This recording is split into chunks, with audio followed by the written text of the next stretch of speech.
It seems like you're all really interested in figuring out just how important Canadian oil is, like to both countries. Yeah. And what would happen if there were like tariffs or even like a ban on Canadian oil? Right. What would that even mean? Absolutely. And then also what this whole situation with the oil tells us about the relationship between the U.S. and Canada. Yeah, like what does this reveal about? Yeah, what's going on beneath the surface? Yeah, exactly. One thing that really surprised me going through all this stuff is how tied Canada is to the U.S. when it comes to oil. Yeah. You know, they're a big oil producer, but they really depend on the U.S. for a lot. And it's not just for exports. They actually import a ton of stuff from the U.S. too. Yeah, you wouldn't think that. Yeah, it's not what you'd expect, right? No, you'd think they could be more self-sufficient. Totally. And then there's that whole thing with the pipelines. Oh, yeah. Some of the major pipelines in Canada actually run right through the U.S. It's a strange situation, for sure. That's a whole other can of worms right there. Yeah. It's not something you'd normally see between countries that are, you know, supposed to be such close allies. Right. But before we get too deep into all that, Yeah. I think we need to back up a bit Okay. and talk about the oil itself. Okay. What is it about Canadian oil that makes this whole thing so complicated? Right. Yeah. Good point. So tell me, like, what is it about Canadian oil? Okay, so the type of oil that Canada produces mainly comes from these things called oil sands. Oil sands, okay. And this oil is what we call heavy crude. Heavy crude. Heavy crude. Okay. And to kind of put that into perspective, Yeah. imagine if like light crude, like what they have in the Middle East, that's like drinking a milkshake through a straw. But then you have heavy crude, and it's like trying to scoop out thick pudding from a jar with a spoon. Oh, wow. It's a lot more work. Yeah, I get that analogy. Yeah. So basically, heavy crude is thicker Yes, much thicker. and way harder to get out of the ground. Yeah, exactly. And that means it's more expensive, right? Oh, absolutely. Way more expensive. Okay. And those higher costs of getting the oil out really affect Canada's oil industry. I can imagine. Like a lot. Yeah. They have like the third largest oil reserves in the world. Wow. But they don't make nearly as much money from it as other countries do. Okay. Like the countries with the easy oil, the light crude. Interesting. So even though they're sitting on this huge reserve of oil, Yeah. it doesn't necessarily translate to like being super wealthy. Right. It's more of a mixed blessing, really. Interesting. Yeah. It definitely gives Canada a lot of unique challenges to deal with, but it also explains why they depend so much on the U.S. Oh, okay. A big part of it all comes down to refining the oil.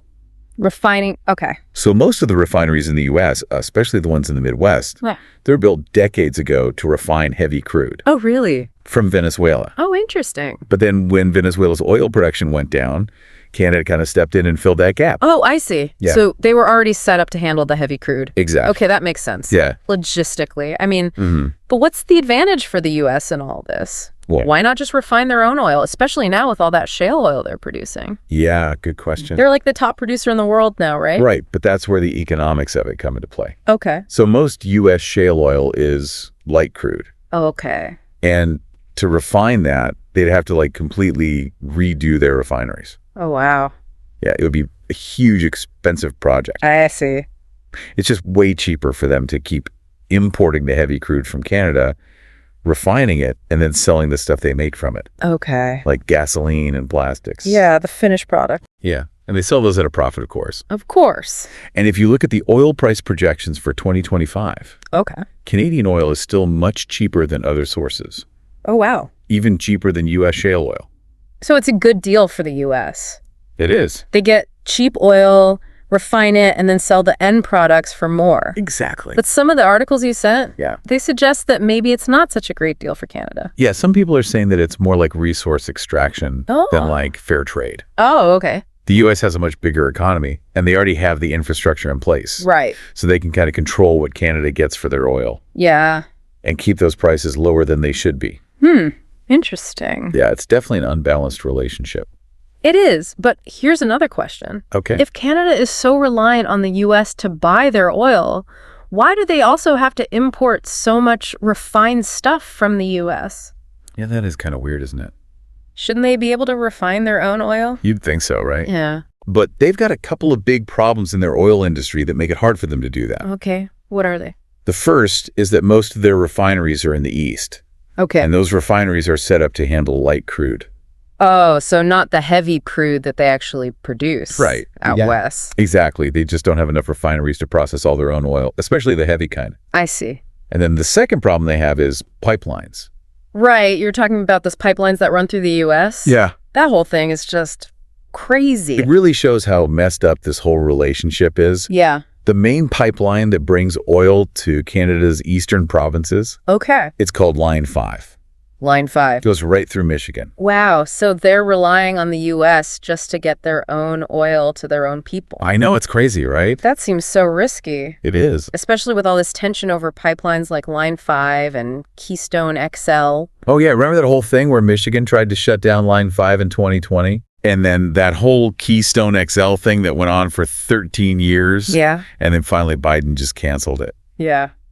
It's a mess. It shows you just how unstable this whole thing is. Yeah, it seems like Canada might have accidentally given the U.S. all the power in this trade war. Yeah, you could say that. So what now? Well, that's the big question, isn't it? It is? Will they use oil as a weapon? Or are they stuck? Or will they be forced to play the hand they've been dealt? It's like a game of chicken. Yeah, a high-stakes game of chicken. Wow, okay. This is going to be interesting. Is all right. Yeah. We'll see what happens next week. I'm on the edge of my seat already. Me too. Me too. All right, we'll talk to you guys then. Yeah, it really is a high-stakes game for both sides. But I think before we get into that whole oil as a weapon thing, we should probably talk about why Canada hasn't been able to fix these problems. Oh, you mean like why they haven't built more refineries? Yeah, like why are they still so reliant on the U.S. for refining? Yeah, that's a good point. Seems kind of strange, right? Yeah, you'd think a country with that much oil would be able to refine enough of it themselves. Right, exactly. So what's the deal? Well, it's complicated. There are a few factors at play. Okay. One of the big ones has been environmental regulations. Oh, okay. Building new refineries, especially for heavy crude, is a big deal environmentally. Yeah. You've got air and water pollution concerns, greenhouse gas emissions, and the risk of spills. Yeah. It's a lot to consider. Right. So those environmental concerns have been kind of holding them back. Yeah, for sure. What about the economics of it, though? Well, Does it even make financial sense for Canada to build more refineries right. when they already have that whole system set up with the U.S.? Yeah, that's another piece of the puzzle. Building a new refinery is a huge investment. Yeah. It takes years to make your money back, and with the current trade deal with the U.S. Right, or they can just export the crude and import the refined stuff. Exactly. It's just easier and cheaper to keep doing things the way they are. Yeah. So basically, it's been a mix of environmental concerns, economic calculations, and maybe even a little bit of laziness. Yeah, maybe. Just getting comfortable with that relationship with the U.S. It's easy to get complacent, right? Right. But now with this trade war brewing, that dependence might come back to bite them. Yeah, big time. It's like they traded short-term convenience for long-term vulnerability. Yeah, that's a good way to put it. And that brings us right back to our big question.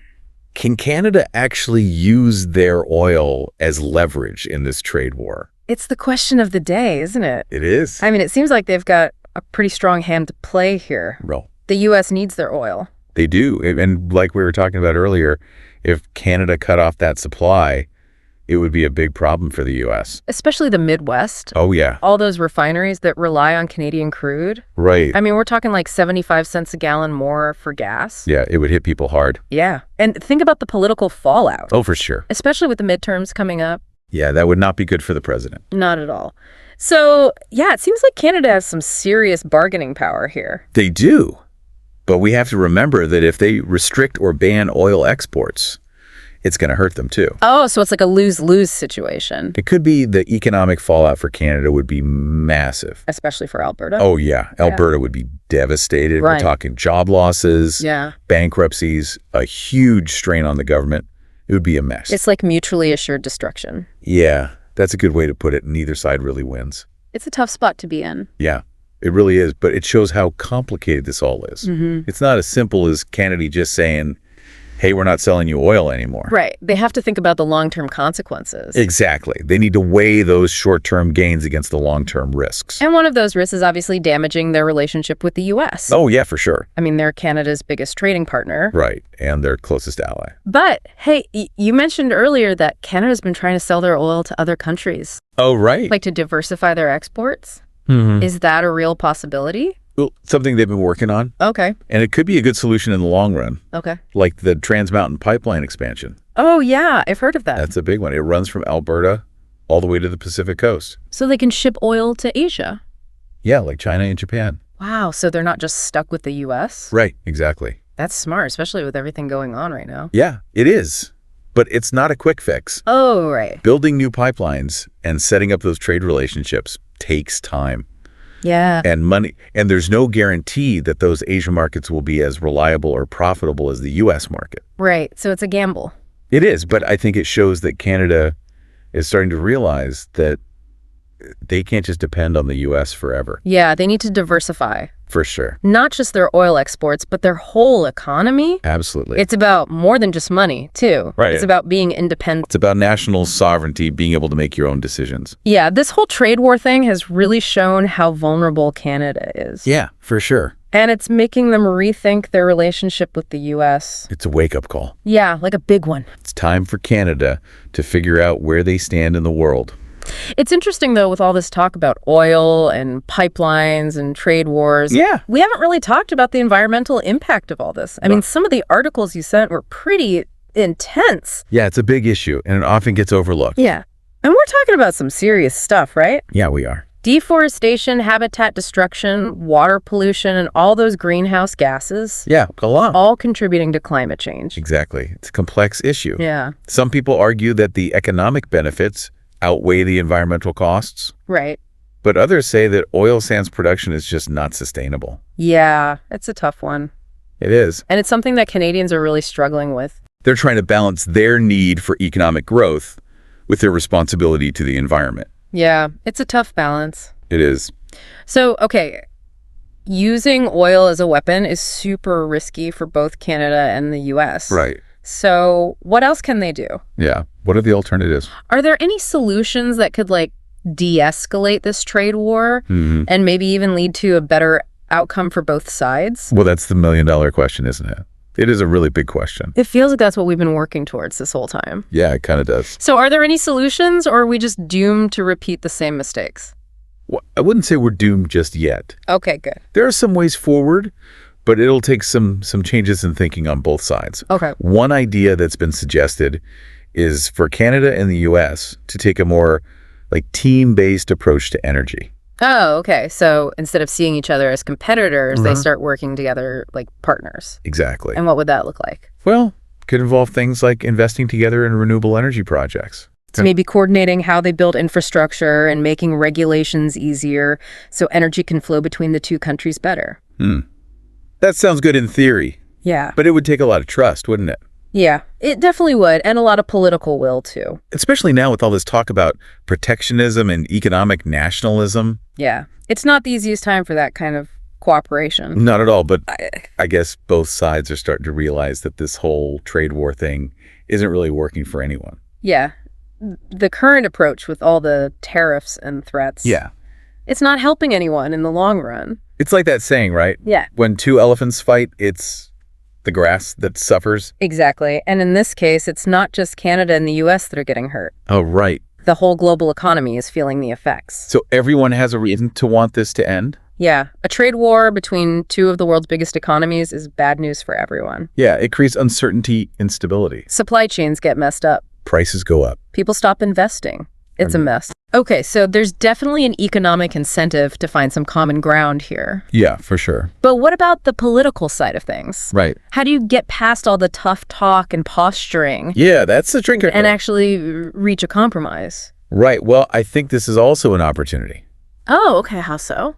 Well, if both sides can stop thinking of this as a zero-sum game. Where one side has to lose for the other to win? Exactly. They could actually both come out ahead. So a win-win situation Yeah. where both countries benefit economically. And maybe even strengthen their relationship in the process. Yeah, that would be something. Yeah, but it would take a lot of work. Like what? Well, both sides would have to be willing to compromise, to admit that the other side has some valid points. Yeah. And they'd have to actually talk to each other. Really talk. Yeah, open and honest communication. Where they actually listen to each other. Exactly. That's a tall order these days. Yeah, it is. Yeah. But, Canada and the U.S., they have a long history of working together. Yeah. And they share a lot of the same values and goals. That's true. So maybe there's hope. Yeah, I think so. Maybe they can use that shared history and those common values to build a stronger relationship. Yeah, that's possible. But it's going to take strong leadership from both sides. Yeah, and a willingness to think about the long term. Yeah, put those short-term political gains aside and focus on what's best for everyone in the long run. Exactly. And maybe a little bit of Canadian politeness and American pragmatism wouldn't hurt either. Yeah, maybe.